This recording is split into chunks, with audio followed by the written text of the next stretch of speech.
7 years. Yeah, I don't And know. then I ended up making it like I have no conception. it was more just like Why should I was you? out Good for here, you. You live at the saw what was beach. going on. Of course. I'm like, can they catch this? Just know when I have to go to work. Yeah. That's it. How much So, did but you that was looking like Yeah. 90 and 90 something. Yeah. I think the results are. Something's wrong, which is fine. I think I'm recording it back there. I'm not streaming it. So I'm gonna record it on my phone too to make sure that we have, if anybody ever wants to come back, which they do sometimes ask for recordings of meetings. So we are live. All right. We'll call the February 6th, 2023 Planning Commission meeting to order. Ms. Stevens, can you call the roll? Mr. Anderson, Here. Mr. Buck, Here. Mr. Carter, Mr. Grant, Here. Mr. McDade, Ms. Mitchum. Here. Mr. Norton, Yeah. Ms. Riggs, Ms. Stubblefield. Here. We have a quorum. All right. Is there a motion to approve the minutes from the August 1st, 2022 minutes? I'm so moved. I don't know what they say, but that's okay. Okay, we have a motion and a second. Mr. Anderson, Yeah. Mr. Yes. Buck, Yes. Mr. Grant, Yes. Ms. Mitchum, Yes. Mr. Norton, Yes. Ms. Stubblefield. Yes. It's time for citizen comments. So we're having a public experience. I can't speak. We're having a public hearing this evening, which we'll get to that in a few minutes. Citizens' comments are just for any general comments anybody would like to make. Are there any citizen comments tonight? No? Okay. Moving on to new business. So, Ms. Stevens, could you kind of give us a history on ordinance 035-22 and what the changes are proposed? Yes. So the 2015 comprehensive plan, the city's comprehensive plan, and the 2019 marsh management plan both call for the marsh islands within the jurisdiction to be rezoned from single-family residential to marsh island residential. And that new district was created 2018, I believe, and in 2019, Black Island near the lighthouse was rezoned to marsh island residential. This ordinance would apply to Long Island and Palm Island, the remainder of the islands. If you're coming to Folly Beach on the left side, would rezone those to marsh island residential. The reasons were, this is a lower density zoning district, so instead of 4 houses per acre, you could build 3 houses per acre. It also increases the setback from the critical line. And the reasons are for water quality issues, protecting habitat, sea level rise is a big one. So the ordinance you have in your packet was introduced by council in December of last year. And then they remanded it to the planning commission, which is why it's in front of you.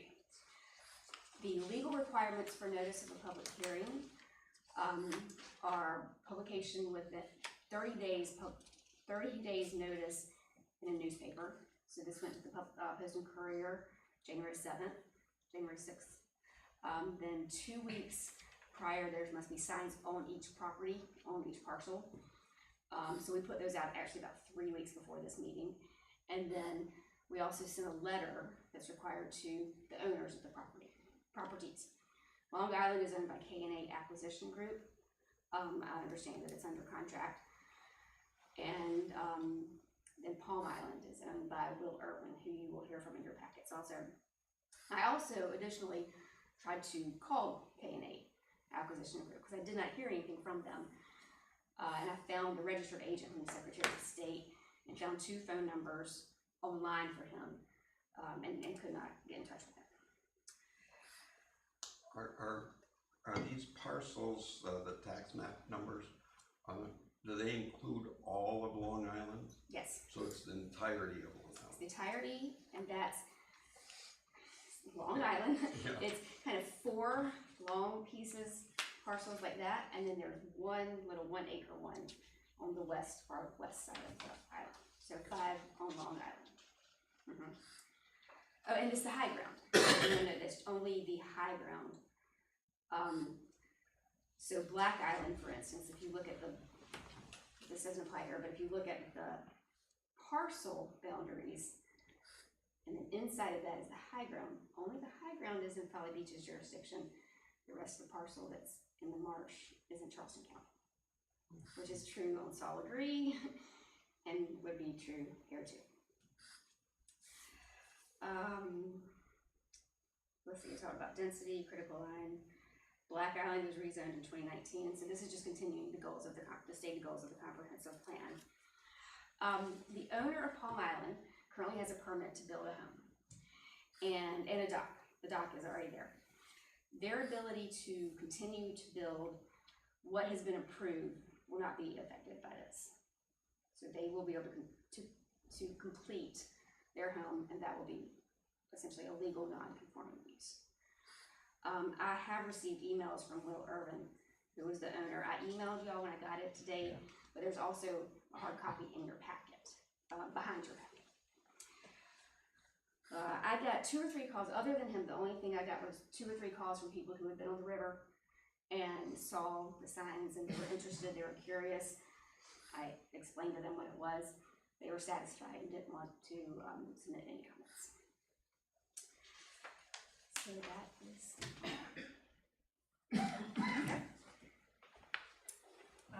Well, we'll move on to the public hearing. Did y'all do the sign-in sheet? If you do have a comment, please state your name and your address, and then you'll have 3 minutes to make a statement. Thank you. And Riley. Well, howdy y'all. My name is Riley Egger, and I'm with the Coastal Conservation League as the Land, Water, and Wildlife Project Manager. We're located at 131 Spring Street downtown. And I just want to express my gratitude for Ordinance 3522. What this is doing is really, in the city of Folly Beach, implementing the comprehensive plan. I think that with Marsh Islands, there are specific management challenges associated with them with the different jurisdictions. But I think the city of Folly Beach has always recognized the ecological and the cultural value of these marsh islands. They recognized it when they put it in the 2015 comprehensive plan and outlined that marsh islands deserve protection from irresponsible and overdevelopment. And they recognize it today with this ordinance. So thank you for your continued commitment to protecting our marsh islands, and we support this ordinance. Thank you. Thank you. And that's all that we had on our list for the public hearing. We do have the comments submitted by email. Am I supposed to read that? Okay. It's a little long. Okay. This is from. We've all read that. Haven't we? Am I required to read it? No, I don't think so. We have a hard copy that will be in the minutes. I Okay. can include it in the minutes. Did everybody on the planning commission have an opportunity to read it? Because we got it a little late in the day. Yes. I didn't, but He's essentially saying that he has worked with the city for several years to get this island, to make sure he's conforming to the legal requirements to build on the island. He believes it's gonna take him about 3 years to finish building it. For him, it's a big financial commitment, and he's concerned about, being able to build, which of course this won't affect him being able to build, but it would affect him being able to rebuild without getting a variance. In the event it's so destroyed. there's nothing anybody can do to stop him from building a house. No, that's He's already already permitted. approved. Yeah. It's in progress, right? It's underway. Yeah. They've begun construction. So the They- biggest they issue. started construction? So- There are pilings in the ground. Okay. When we were out there putting the signs up. And materials. Okay, and a permit has been issued. Permit has been issued, it was issued in 2022. So the biggest issue it looks like is if it gets destroyed, he would not be able to rebuild. Is that right? He would not be able to rebuild by right. He would have the option to go to the Board of Zoning Appeals for a variance. Now, if there's a fire on the property, Same applies, right? You know, whether it's a storm or a fire or whatever. no, but if there's a fire, how do we protect the people that are in it? It says he put a sprinkler system in, right? So that's part, I can address some of the things in his letter if you'd like me to. We talked about that. Okay, because there's no road access, there is no public, public safety access. So the owner entered into an MOU with the city that he would put sprinklers in there, which is something that would be required of anybody on Long Island that would build. This is to come into compliance with the fire code, excuse me, the International Building Code. Because you have to have access to generally a road that allows you to have. Now, how do they have, are they just like pumping water out of the river? Or is It's there? a dry system. It's a dry, right, it's a dry pump system. Okay. And so this would apply to all of Long Island if they wanted to, if you wanted to build, we would also require sprinkler and dry pump. This also required for multifamily, for commercial uses. He also had to agree in the MOU that we could not guarantee public safety responses. So you know, if our boat is out trying to rescue somebody in the ocean, then it might be delayed. And this MOU is to cover liability for the city, so that if there is an emergency and he calls 911, I talked to the fire, I talked to Andrew, the police chief, this afternoon, and he said we absolutely would respond, but it could be delayed. We don't know how, you know, there are tide issues, there are wind issues. What if there's a storm and his house is burning down? So that was what this MOU that he mentions in his letter, what it covered. What does MOU mean? Memorandum of Understanding. Now, does he have a short-term rental license? No, you cannot get a short-term rental license until you have a CO, until you close out. Sorry, certificate of occupancy. Do the changes prohibit him from doing that, or would he be able to do that? Under the moratorium, no. Well, It would, depending on what happens tomorrow. Okay, Let's say if tomorrow the referendum fails, right. then no, he still would not be able to. The Marsh Island Residential does not allow short-term rentals. So that's another big change. That's a big For change in this. the use. Okay. So it's- he will never be, no matter what, able to have short-term renters. Correct. And my concern is if there was a fire and there's a short-term renter in there, they're gonna sue everybody. They're gonna sue the city, they're gonna sue the owner, they're gonna. If this passes, if the ordinance passes as is, and this is rezoned to Marsh Island Residential, he would not be able to have a short-term rental license. Okay. Was that what was passed last summer, I guess it was? With The the summer- short-term rental being restricted. Those were amendments to the short-term rental ordinance to tighten up, And code they enforcement. covered this This, Marsh residential. no, in the Marsh Island Residential, when it was passed in 2018, that was part of it. Okay. So, someone has a contract currently for Long Island, but Mhm. however they develop it, short-term rental can't be part of that plan. If it is passed to Marsh Island If it- Residential, if it If is it's, rezoned, if we pat, yes, okay. Mhm. correct. So If we pass everybody this, votes. they'll be allowed to have short-term renters out there. No, they will not. Or not. No. Or not. If we don't pass it, then they Then might. tomorrow would No. dictate that. If it passes. Right. What, I mean, Yeah.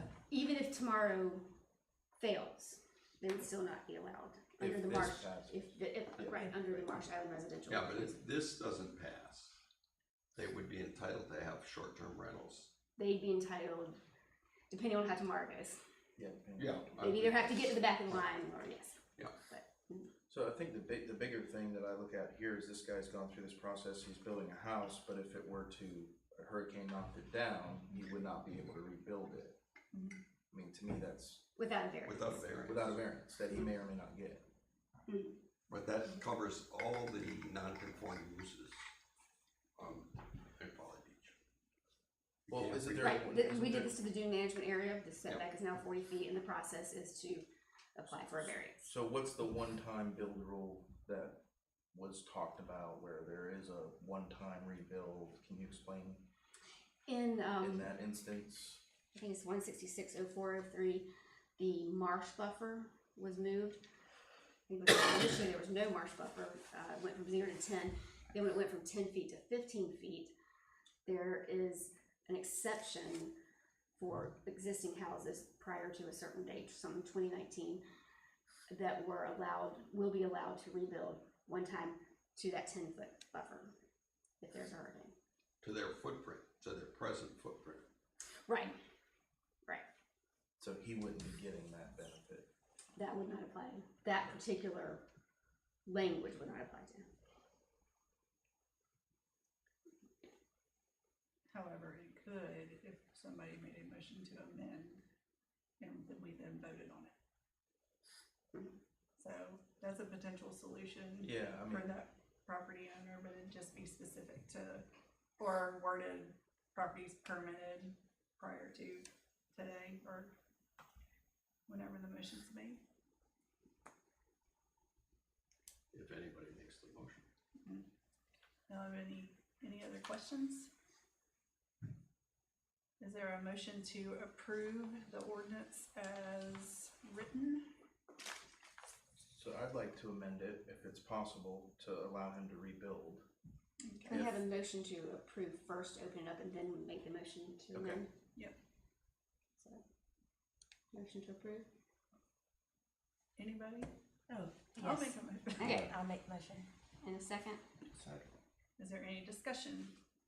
Okay, So, yeah, I would just like to, this guy's gone through a lot of work and he's met with the city, it sounds like a ton, and abided by all the requirements, so, God forbid something really bad happened. I would think that all of us in that situation would like to rebuild and not have to go for a variance and ask for permission to rebuild their home or structure that they've spent all this time and money investing in. That's my feeling. I wouldn't wanna be in that situation personally, so. So, sounds like the motion is to approve adding, like a letter A under it. Using the same wording from the marsh setback ordinance, but a current date for properties permitted or structures permitted prior to, I don't know what date they use today's date or when council gets it. so the, under the marsh buffer, there are exemptions, and the third exemption is for structures that were built, or already built prior to March 2019, and let them build back to that footprint up to the 10 feet. So we can have a number 4 that would mirror that we could, and this is just, we're not rewriting the ordinance right now, we're making a recommendation to council, but you could say to mirror this language and add number 4 for buildings permitted before today. Okay. The date really didn't matter, I mean, they have it before today or before the council meeting, Okay. whichever one. So it would be a one-time rebuild, Correct. correct? So the motion now is to approve the ordinance, or just to approve the amendment. Right. Motion now is to approve adding the amendment to, Unknown caller. Excuse me.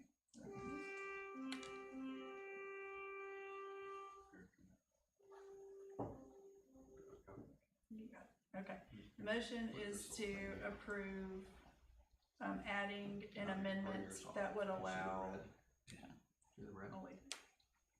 Okay. Okay, the motion is to approve adding an amendment that would allow any property that is already permitted for one of these islands to be able to rebuild in the same footprint should it be destroyed one time. Any more than one time would be subject to the ordinance or getting a variance. So that's a motion, do you have a second? Second. Okay. Call the roll. Yes.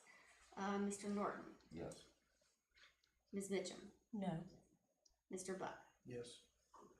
Mr. Graham, No. Mr. Anderson, No. Ms. Stubblefield. No. Okay, amendment does not pass. Okay, so now we vote on approval to recommend the ordinance as originally written. Correct. Mm-hmm. So that's already on the table. Is there we don't need a second. And the second. We just need to vote. Mm-hmm. If everybody's finished with discussion? Any other discussion on the ordinance as written? Okay. Mr. Anderson, No. Mr. Grant, No. Mr. Buck, No. Ms. Mitchum.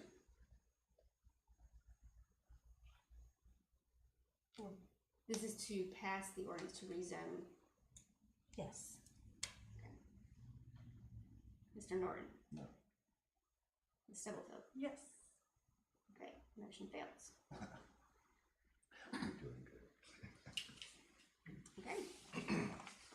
So that means the planning commission has voted not to. We are not going to ask them to rezone those islands.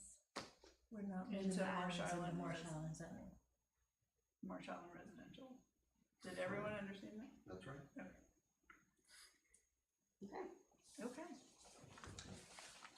In other business, Kimberly Morganello is going to give us a report on a Folly Beach resiliency study that she conducted as part of a thesis.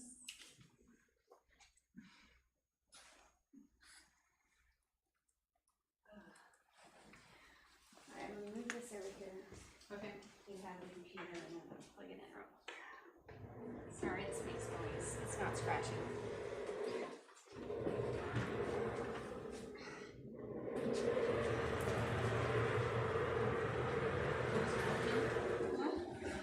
Got it.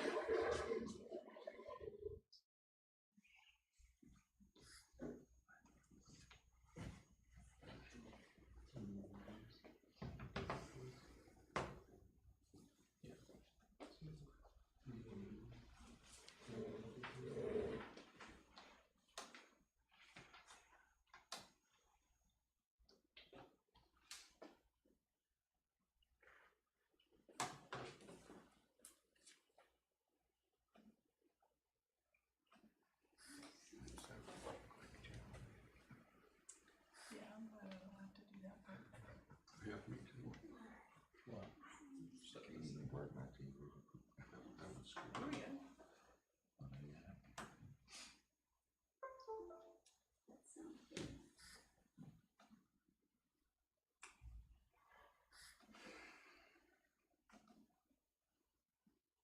It's like our first meeting in a half a year, you can get a little rusty.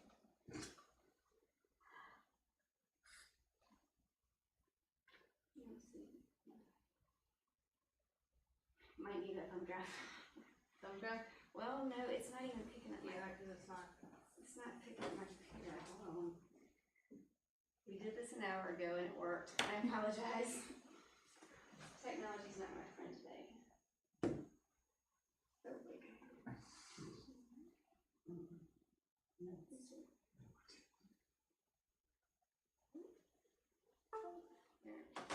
go.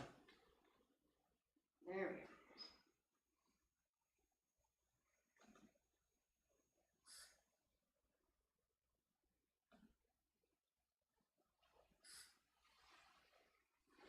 The next picture is gonna be Donald Trump. I don't know. We both know.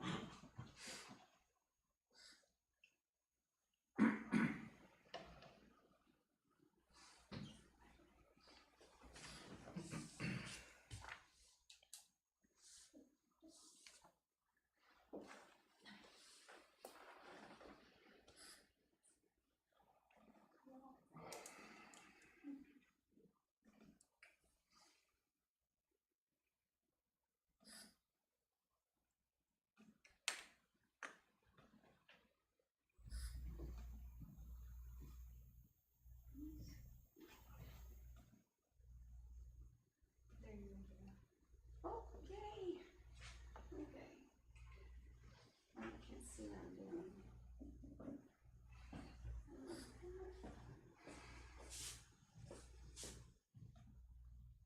You got it. Alright. Awesome. Thanks, Jenna. Thank you. Where should I stand? I guess.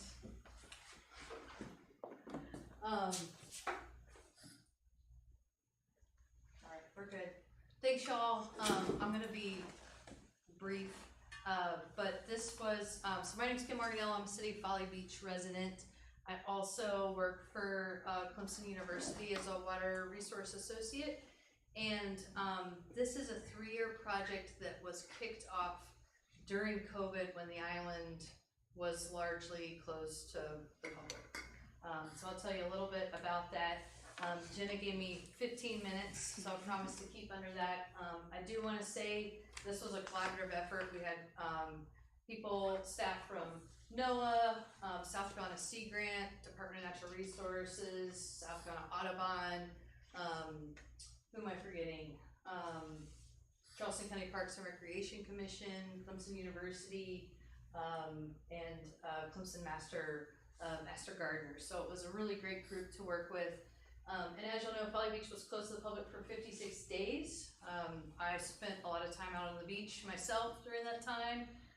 Prior to coming to Clemson in 2011, I worked for the Department of Natural Resources as a biologist and spent a lot of time out on wild barrier islands, and kind of quickly noticed these same conditions were happening on Folly Beach in pretty short order in terms of what was on the beach and what the birds were doing and all of that was mimicking a wilder barrier island. So figured it was I felt like it was a really good opportunity to kind of gain a snapshot of what Folly Island looks like with a little bit of less human pressure on it. And so the objective of it was to gain a better understanding of resource trends associated with visitor use, but also the really important part was to identify opportunities to maximize compatibility of human recreation and the integrity of nature on the island. So 4 distinct survey efforts. This happened in 2020, 2021, and 22 with shorebirds, shell abundance, dune vegetation, and a litter index. For the sake of time, I'm not gonna go over the methodology or even really get into the results, but I'll definitely let y'all know some of the outcomes, suggested outcomes from it. But this is just where the survey took place. The shorebird nesting survey took place up at Lighthouse Inlet, and the dune vegetation survey and the beachcomber assessment took place down at the county park on the west end. And so this is a little bit better picture of that. So beachcomber was below the high tide line here, but we also looked above the high tide line with shell plot surveys and a dune vegetation survey, which I'll talk a little bit more, but it was basically on either side of the seawall there. So just a couple slides on the results. This was like a really good, this one I was happy to see. This was a management success in that we know that inlet, Lighthouse Inlet, is home to nesting shorebirds. We also know that our shorebirds on the eastern seaboard are in steep decline because of where these birds nest. They pretty much scratch in the sand and put an egg right there on the sand. They're not up in trees or anything like that. We have a colony of nesting shorebirds on our inlet. But these are the numbers, and I'm sure y'all probably can't see this, but from year 1 to year 2 to year 3, we actually had stable pairs of American oyster catchers, Wilson's plovers, and we actually gained least terns. So that was exciting. That was a plus, and the reason that was a plus is because we really had a lot of diverse management strategies going on. So the recommendation coming out of there is really that we have to be diversified in the way that we manage our natural resources. This is the exposure that DNR posts every year. The area is closed with the string along because it's that sand washover areas where the birds nest.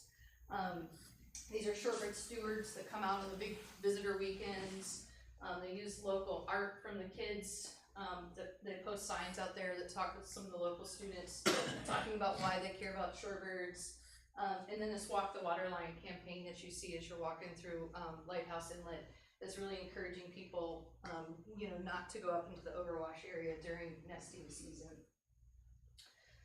Not surprising, trends both above the high tide line and below the high tide line showed a decrease in shell material from year one, which was the COVID year, the time during closed access, to year 2 and year 3. So the subsequent years, you know, more people, less shells. Not surprising there. This one was really interesting to me. This is the dune vegetation survey. And we looked at 2 proxy species, the sea rocket, which is pictured here in the top left, and the croton, beach croton, which is on the bottom left. Those are pioneer dune species, so they're gonna grow in front of the dune. And so we've all been out on the beach when the sand's, you know, whipping down the beach, and you kind of feel that sand hit your ankles. Those plants actually capture that sand and create little ridges and runnels that then go and protect the primary dune. But you can see in year 1, we had 139 in this little plot area, 139 of these sea rockets. And once we got down to we had 181 sea rockets. And once we got down to year 3, we had 3. So very significant decline in these pioneer dune species. I use that one as an example, but our beach is actually the same width. So we're not losing width in the beach. We still have the same opportunity. It was more an indication that these plants were being stressed. So this is where some of the recommendations come in. This was the scattered footprint, kind of existing conditions on the left. You know, these are plants that are right up in front of the dunes. This isn't really down where most people are spending their time, but as people are crossing through the dunes, they're spreading out and they're sort of, you know, not giving those plants an opportunity to grow.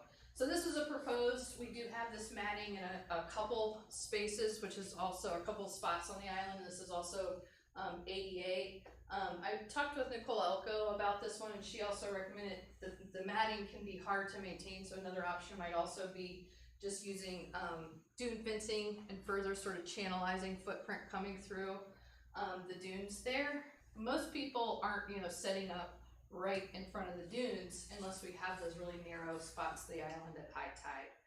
So my recommendation was anytime you had a beach access point, if you had 50 feet to the high tide line, that would be a place that, you know, we could take a closer look at that access point and really try to channelize footprint so that we weren't having that scattered footprint effect.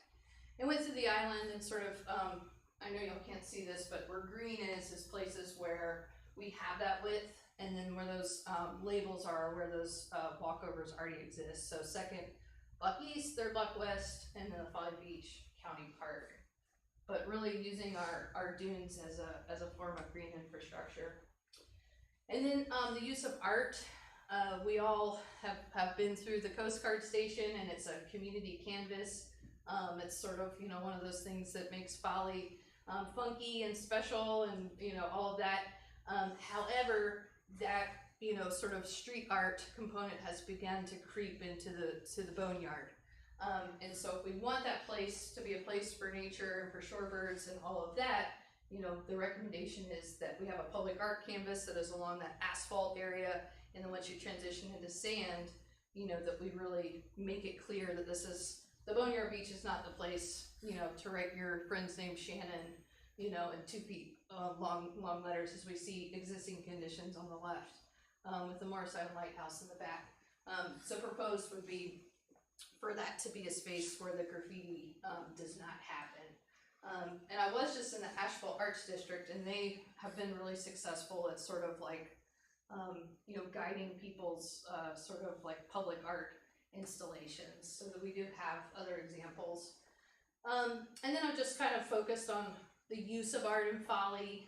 These are all scenes that we're very familiar with. Coming out to Folly, you know, once you hit the Folly boat, you're sort of entering into a new space. It's sort of, you know, a part of our culture here on Folly. And so to capitalize on art as a communication tool, which has already been done, such as this Emma Kevlin's campaign that was by the Surfrider Foundation with the pelican saying, "Hold on to your butts," Walk the Water Line, which I already mentioned, as well as some of the other campaigns.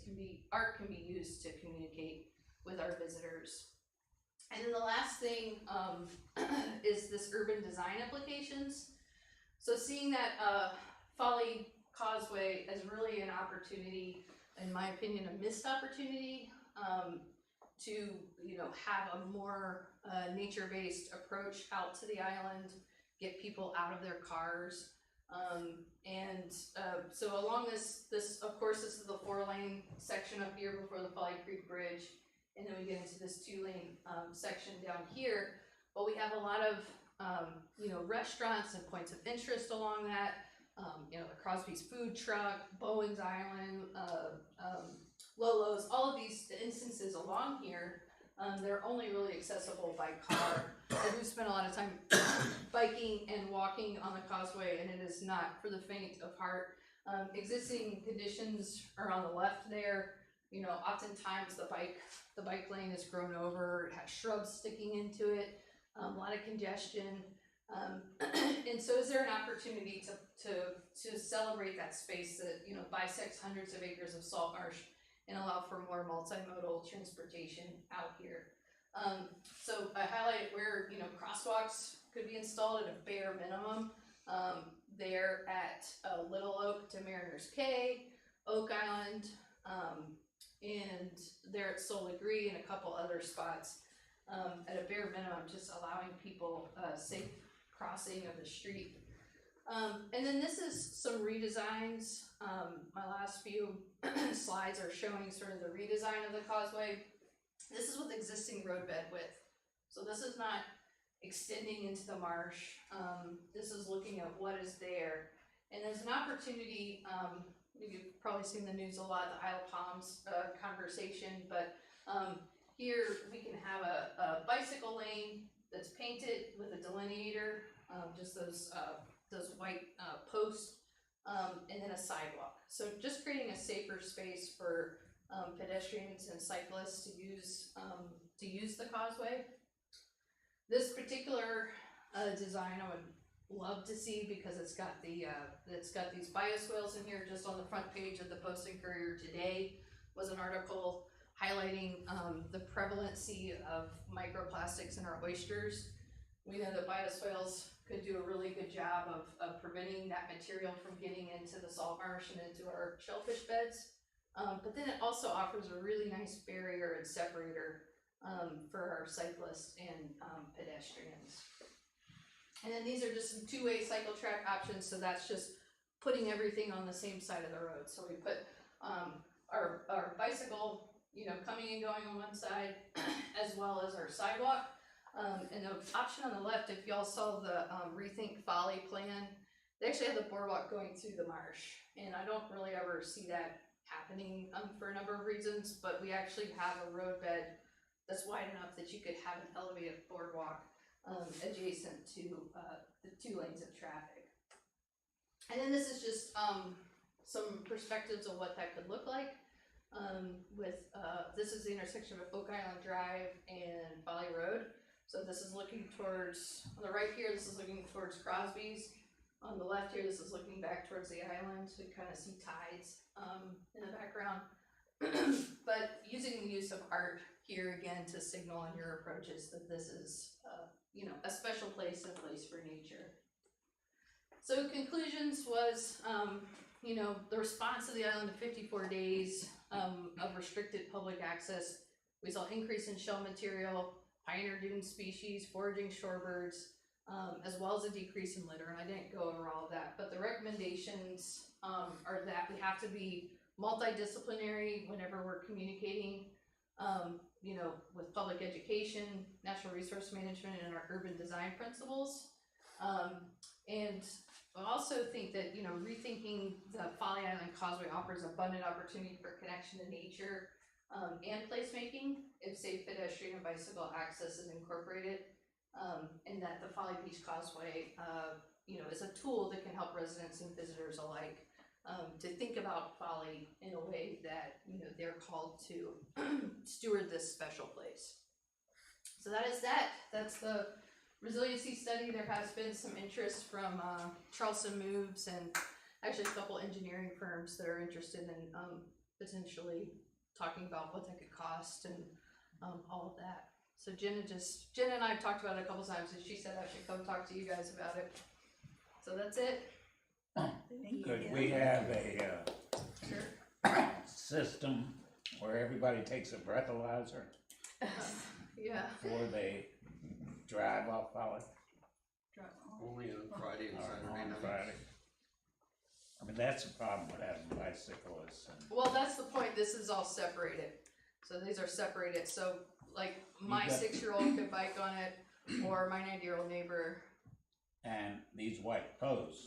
are So the not- white post you wouldn't get as much protection, but some of the other ones had like the concrete barrier, then that would give that protection. But yeah, absolutely. I mean, I bike and run and walk on the causeway all the time. I'm always thinking about people who are coming home from Center Street. Yeah, I mean, no kidding, for sure. That's a reality. So, well, thank you. I appreciate y'all's time. Thank you. Yeah. Just shut that. Just shut it. Yep. Alright, any commissioner comments? Anybody? No, any staff comments? The only comment I have is a reminder of the 3 hours of continuing education. And I wanted to ask if anyone would be interested. I can play a video. I can send you tomorrow. I can send you some links to watch videos on your own. But I could also play them here and invite the DRB and the BZA to come if that's something anybody would be interested in. I'd like to watch them from home. Okay. So that's just me personally because of a little restriction I have. Well, maybe next time we don't have anything on the agenda. I can instead schedule a video. Okay. That's all I have. And I'll try to come. Move to adjourn. Move to adjourn. Just a second. Alright. Second. Alright. Thank you, Kim. Yeah, you're welcome. Thanks for having me. So what'd you learn, Charles? Nice to meet you. What'd you learn? That you're glad you're not on the committee anymore? No, it's fun to see you. Fun to see you guys. Yeah. Well, tell Sharon I said. Surprise. That was a surprise. Yeah. It's always slow.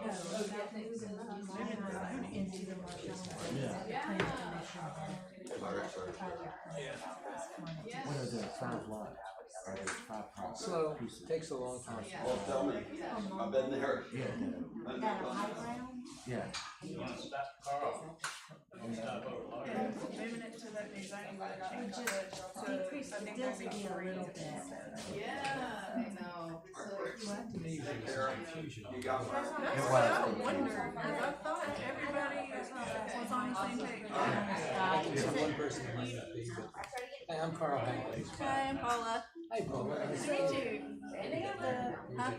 Okay, tonight was my first time. Really good, you did a good job. Well, I think I'm gonna at least Oh, I encourage, do. I don't know if it's I do. appropriate for I me do, to do, but but that's- encourage we're my talking boyfriend about- to go to the council meeting. 3 lots.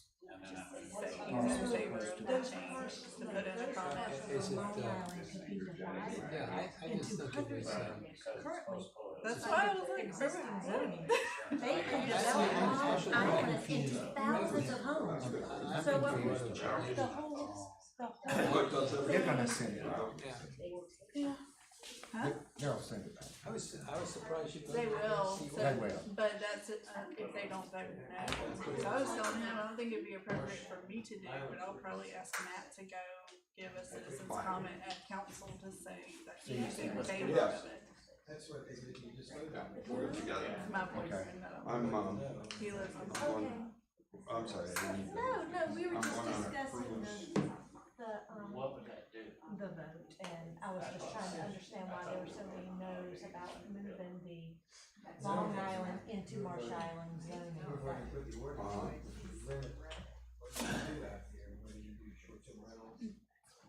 I think I thought Mr. it was Grant rather- generally does not vote yes if it's going to restrict property rights, correct? Okay, In general, Ryan never is gonna. right. Mr. Anderson, I don't know very well, so. Okay, I see. Yeah, he's also. And if it's environmental. Yeah, okay, well, that makes sense. I was surprised by the questions they were asking. Greg said he misunderstood. Yeah. We would have voted yes. So I think now you have a point of order. I wouldn't have voted the way I voted, but I totally understand. Oh, that, yeah, we were trying to move it into, however, we still would have had 4 no's, No, you wouldn't. right? So we had those two, Ryan.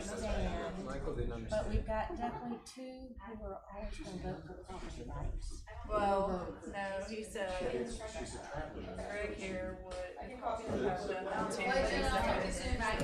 Oh, Greg Folly. Yeah, It would have been Miss 3-4. Jenna.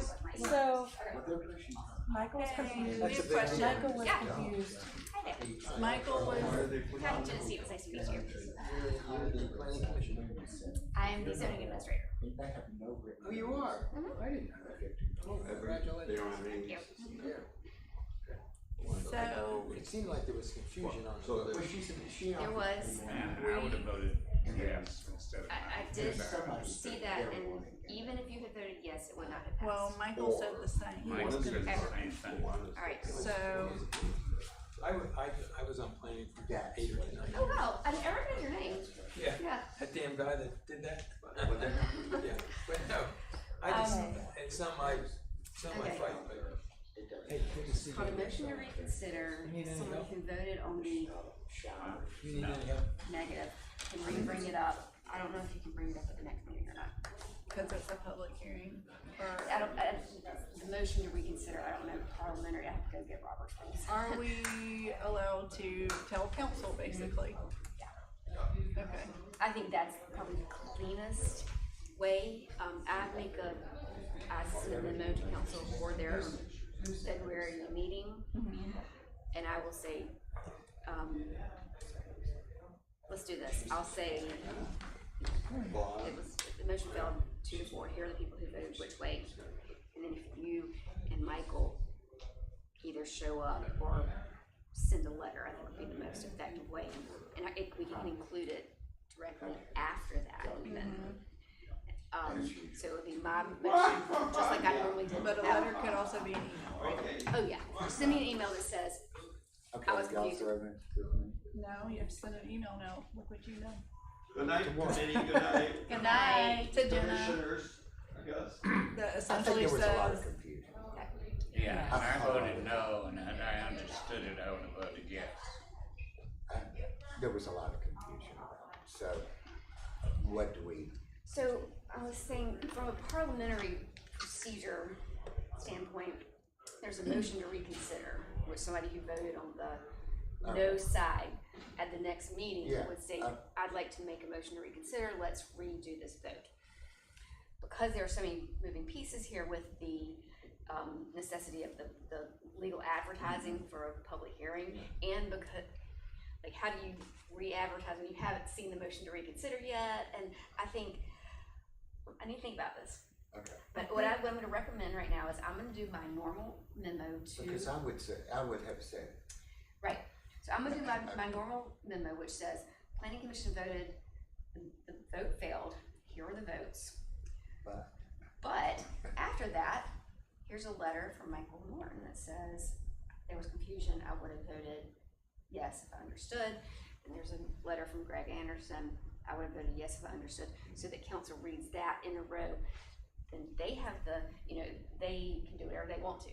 This is just a recommendation. So if they see that there's an official recommendation from me saying, here's what the votes were, but the actual commissioners are saying, I would have voted this way, then it says to them, here's what So, the 4-2 would have been if it had. and I think what's missing is all of the history that is leading up to this. You know, the 5-year plan, you know, they created a Marsh Island zoning to, it doesn't decrease the density much at all. You can still, out on the Marsh Islands, you can still build 3 houses on an acre instead of 4, but you can't build 10 or 15 feet you know, you have to build a little further back so you're not right on top of the marsh.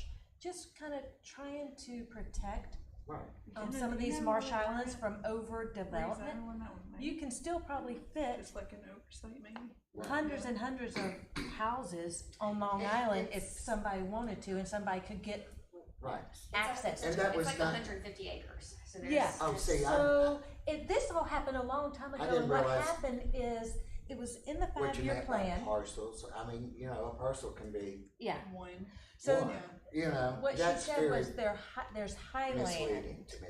and that highland on Long Island, 4 pieces, each piece could be a couple hundred acres, and so a developer could come in and split that up Oh, yeah. into Massive. 400 parcels as is, but if it's rezoned, they could do less parcels. Right. So the marsh island zoning was created by the city of Folly Beach, so at one time, everybody agreed on this. Yeah. I did. Okay, everybody agreed to do this. And it was in the comprehensive plan to move all the marsh islands to this marsh island zoning. But COVID happened and it never got to city council to actually move the islands into this zoning that was created by the city Right. to protect the islands. For these islands. Somewhat protect them. There can still be massive development on them, but not quite as close to the marsh, not quite as many homes. Not the density. Yes, Yeah. just a slight decrease. Right. So, I mean, that's what was confusing. It's already been approved. I mean, the zoning was approved by everybody. The five-year plan was approved by everybody. This was just supposed to say, okay, let's do what we said we were gonna do. Yes. Okay. Well, shoot me an email and tell me So- what you want me to do. I mean, if you would have voted yes, Yes, then I would have. you send me an email Mhm. and I will print it out and include it in council's Yes, sir. agenda and say, I was unclear about what I was voting for. And if I had understood, then I would have voted yes to rezone Long Island and Palm Island from single family to Marsh Marsh Island Island. residential. Okay. Just put that in email. You put an email to me saying what you want me to say, because I won't remember that. Do you have access to your computer? Did you get it back? Yeah. Which send the same thing to Okay. me. Okay, got it. Thank y'all I- very much. Thank you. I'm Thank you for glad, pointing I'm that glad out. You know. Michael, look, I said, do you mind if I ask you why? Honey, You I'm go, glad no, you- I just you wanna can al- understand. You can always.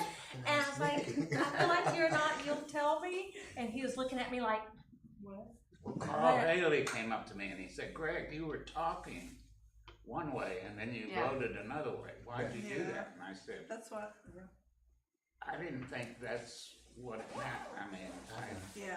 so, I was, I have a question, As you- just like from I'm sure there's not really rules, but are planning commissioners, if we like feel strongly about something that's going on, are we not supposed to talk to council about it?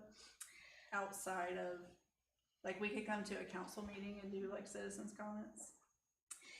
Or would it be? That's So- a touchy thing. So, the That's a Board of touchy Zoning Appeals is a quasi judicial, body and are prohibited from talking to council members. Mhm. Planning commission is not. But not like behind the scenes, like coming to a meeting Oh, and like absolutely. doing citizens Public. comments? Come to me. Publicly. It's February 14th is the meeting. All of you can show up and talk. That's Valentine's. I know. Well, come. I don't Your have a favorite- sweetheart, so it don't Come matter. with your favorite people, hang out with us. Exactly. But yeah, the meeting is February 14th, so absolutely Mm-hmm, you could. to hear from the chair about what happened in the meeting, I think would definitely, Okay. and when two I'll other come people who, support you. Yeah, Yeah. if they come. And also Yeah. ditto. there you go, that's all you gotta say. are you Did the I? planning commissioner? Is that your title? I No, don't zoning know if I'm administrator. gonna be Zoning in- administrator. You're a planning But commissioner. if I am, Oh, okay. Do they meet at 7 as well? They'll have a work session at 6 and the meeting will be at 7. So, Okay. thank you. All Alright. Good to see you. Good to Look see forward you. to your email. I didn't say we It's have never another. easy, is it? I know. I can't imagine what you. We should be having a meeting in March, something else is coming up, and I cannot, my brain is fragile. Well, we had been, We haven't been in 6 months, I know. I'm pretty sure we'll be I having a forgot meeting. what it was like. Forgot you're on the planning commission? That's why I got confused. You're out of practice. And I've been here, I've been here, I don't even know how long I've been on the planning commission. I have no idea. Longer than me, and I've been here maybe 3 years. I've been here a lot longer. Yeah. I don't know. When the student management, all that stuff was 2018, you were on it. Yeah. And way before that. Where'd he go? Come walk y'all down. Yes, if y'all can show all of you on the 14th, that'll be here. That'll be the easiest way to rectify this, because having to have another meeting and do all the, like, that's just, because council has the ability to do what they want to do, then y'all just go tell We them. can just say. I don't like Say that. That's what Tim says if you say that. Huh? I just want to see Tim's face if you say that in me. He would, Tim doesn't be really